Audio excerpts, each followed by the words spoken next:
Dan, Giorgio, Eddie Hearn. Eddie, first of all, you've been a bit of an ambassador, I want to say, for the England national team, and encouraging positivity recently. A lot to be positive about from that performance. Well, the result. Yeah, I'd like to take all the credit, actually. No, I just feel like there's no value in being negative.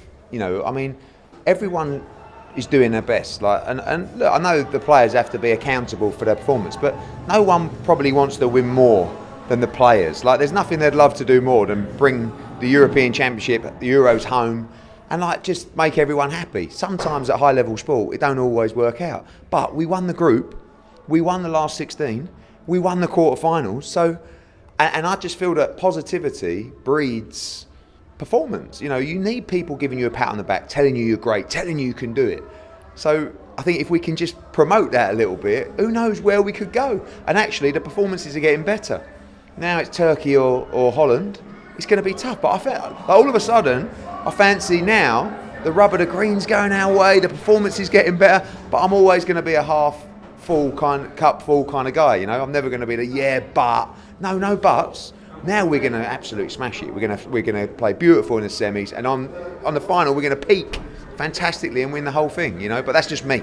But I just feel like, what's the value in negativity? It can't do anything for you. Positivity can, and like I say, they're a great bunch of lads, and they all want to win for the country. So let's get behind them. I've got to say, I felt for young Giorgio Visioli a little bit.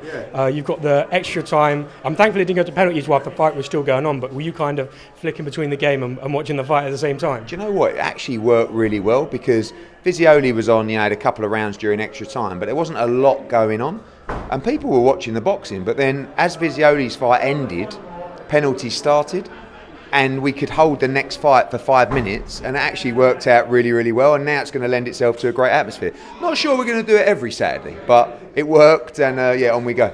On Giorgio, what did you make of his performance? Yeah, really good. You know, I think we've got some fantastic young talent at the moment, and Giorgio's performances are good. And it's actually not easy for everybody. Even Maisie just boxed there, lost, waiting on the penalties and stuff like that. But it's quite a unique situation, and it's going to lend itself to an incredible atmosphere tonight. How do you manage someone like that's career? He's still very early, still very young. He's gone through that kind of rejection phase from the Olympic journey. It didn't happen for him. How do you manage it for him? Is activity a key kind of thing? Yeah, absolutely. For all these young kids, just learning, being part of big shows. He's got all the attributes to go on and be a championship fighter for this country. Just to paint the picture for you a little bit, I cover a certain region of the country for the BBC Sport website. So there's particular fighters. I just wanted to get a quick comment on, if that's okay with you. Felix Cash, a tough defeat for him against Tyler Denny.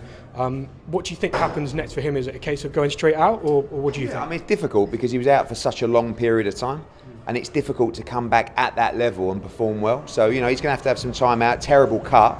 Decide what he wants out of sport. He wasn't living the life of a championship fighter. Now he is, but sometimes it can catch up with you. So, get over the cut, and I'm sure he'll be back. Did you feel for him a little bit? It's a tough way for the fight to end after so long out. He was losing the fight, and I think he would have gone on to lose the fight, being completely honest.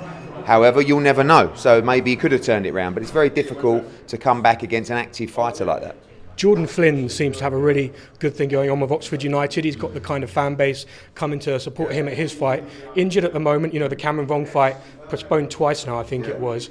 Do you still think that fight happens? I would like to make it, and he sold a lot of tickets for that fight. We was disappointed to lose it. So, I'd like to, if we can, make that fight. Obviously, there's a lot of beef between them, but we'll see what happens. What do you make of the football club model, kind of fight? It's important, and, the synergy between the two sports is quite similar in terms of fan support.